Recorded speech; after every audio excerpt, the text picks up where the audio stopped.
वारणानगर इथल्या वारणा विभाग शिक्षण मंडळ संचलित नॅक मानांकन A+ प्राप्त यशवंतराव चव्हाण वारणा महाविद्यालयाला प्रधानमंत्री उच्चतर शिक्षा अभियान या योजनेतून केंद्रीय उच्च आणि तंत्रशिक्षण मंत्रालयाकडून टू स्ट्रेंथन द कॉलेज या विभागातून 5 कोटी रुपयांचं अनुदान मंजूर करण्यात आलंय।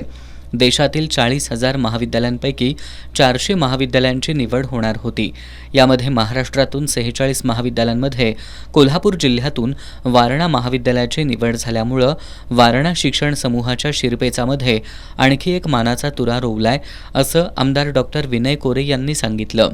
यावेळी वारणा शिक्षण मंडळाचे मुख्य कार्यकारी अधिकारी डॉक्टर व्ही कारजींनी तात्यासाहेब कोरे अभियांत्रिकी महाविद्यालयाचे अधिष्ठाता डॉक्टर SM पिसे, वारणा महाविद्यालयाचे प्राचार्य डॉक्टर AM शेख, प्राध्यापक डॉक्टर VS पाटील, प्राध्यापक SS बोरचाटे आदी उपस्थित होते।